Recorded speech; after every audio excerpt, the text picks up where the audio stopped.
EPS 95 pension को लेकर एक बार फिर लाखों पेंशन भोगियों की उम्मीद को झटका लगा है। लंबे समय से कर्मचारी पेंशन योजना यानी ईपीएस 95 के तहत न्यूनतम पेंशन को 1,000 रुपये से बढ़ाकर 7,500 रुपये करने की मांग की जा रही है। लेकिन सरकार ने संसद से साफ कर दिया है कि फिलहाल ऐसा कोई प्रस्ताव विचाराधीन नहीं हुआ है। इस योजना से करीब 65 लाख से ज़्यादा पेंशनभोगी और उनके परिवार जुड़े हुए हैं। इनमें से बड़ी संख्या ऐसे लोगों की है जिन्हें हर महीने सिर्फ 1,000 रुपये से लेकर मिलते हैं और पेंशन मिलती है। जैसे कि मौजूदा समय में ये राशि दवा, इलाज, किराया और रोजमर्रा के खर्चे के सामान बेहद कम पड़ जाती है।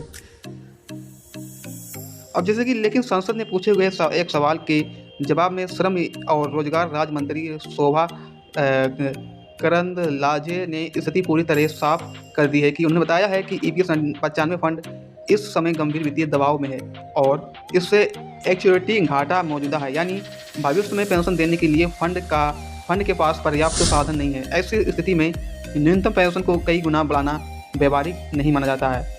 सरकार ने यह भी स्पष्ट किया है कि ईपीएस 95 का कोई भी समान पेंशन योजना नहीं है, बल्कि यह परिभाषित योगदान और परिभाषित लाभ है। लेकिन कर्मचारियों के वेतन से 8.33% हिस्सा पेंशन फंड में जाता है और केंद्र सरकार की ओर से 1.16% का योगदान दिया जाता है। यह सरकारी योगदान भी अधिकतम 15,000 रुपये के वेतन की सीमा तक ही लागू होता है। इसी सीमित राशि से वर्तमान और भविष्य की सभी पेंशन दी जाती हैं। कई ग्रेच्युटी वैल्यूएशन रिपोर्ट में साफ हुआ है कि ईपीएस 95 फंड में भविष्य की जिम्मेदारियां क्या पूरा करने के लिए पर्याप्त धन नहीं है। इसका मतलब यह है कि आने वाले वर्षों में पेंशनधारी की संख्या बढ़ेगी, लेकिन फंड की आय उतनी ही तेजी से नहीं बढ़ पाएगी।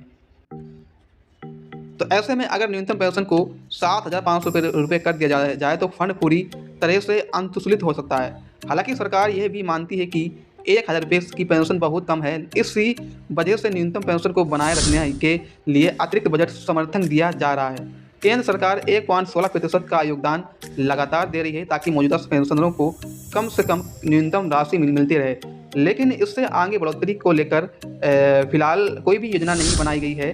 ईपीएस 95 पेंशन को लेकर एक और बड़ा मुद्दा है कि डीए यानी महंगाई भत्ते का पेंशन की मांग है कि जैसे अन्य सरकारी पेंशन में डीए दिया जाता है, वैसे ही ईपीएस 95 में भी महंगाई के हिसाब से बढ़ोतरी होनी चाहिए। लेकिन सरकार की रुख इस मामले में भी साफ है कि ईपीएस 95 में डीए जोड़ने का कोई भी प्रस्ताव फिलहाल नहीं है और ना ही इस पर कोई भी विचार चल रहा है। इस पूरे मामले का असर उन लाखों बुजुर्गों पर पड़ रहा है जो अपनी पूरी ज़िंदगी नौकरी करने के बाद अब पेंशन पर निर्भर हैं। कई पेंशनधारी का कहना है कि 1,000 रुपये आज के समय में एक व्यक्ति की दवा और पूरी नहीं होती है। बिजली बिल और किराया, राशन और इलाज जैसे खर्चों के सामने यह राशि बेहद छोटी है। अब जैसे कि ईपीएस 95 योजना के तहत केवल रिटायरमेंट कर्मचारी ही नहीं बल्कि उनके परिवार को भी लाभ मिलता है। अगर किसी पेंशन की मृत्यु हो जाती है तो उसकी पत्नी या पति को विधवा या विधुर पेंशन दी जाती है। बच्चों को बाल पेंशन और कुछ मामलों में अनाथ पेंशन की प्रावधान भी इसके अलावा विकलांगता पेंशन जैसी सुविधाएं भी इस योजना में शामिल हैं।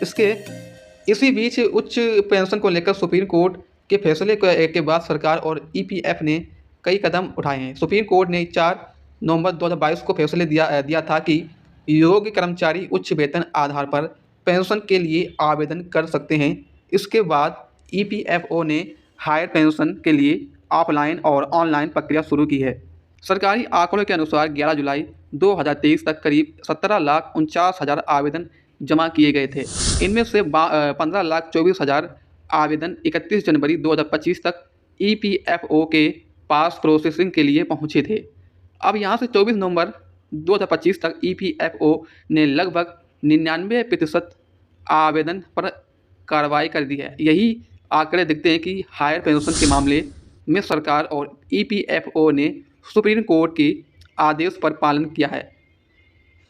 अब तक हजारों पेंशनरों को पीपीओ यानी पेंशन पेमेंट ऑर्डर जारी किए जा चुके हैं और कई मामलों में अंतिम चरण में हालांकि बड़ी संख्या में ऐसे भी मामले हैं जिनमें से पात्र या अतिरिक्त योगदान जमा न होने के कारण प्रक्रिया पूरी नहीं हो। आने वाले समय में पेंशनरों का आंदोलन और तेज हो सकता है, लेकिन मौजूदा सरकारी रुख को देखते हुए यह साफ है कि निकट भविष्य में ईपीएस 95 पेंशन में किसी भी बड़े बदलाव का उम्मीद करना मुश्किल है।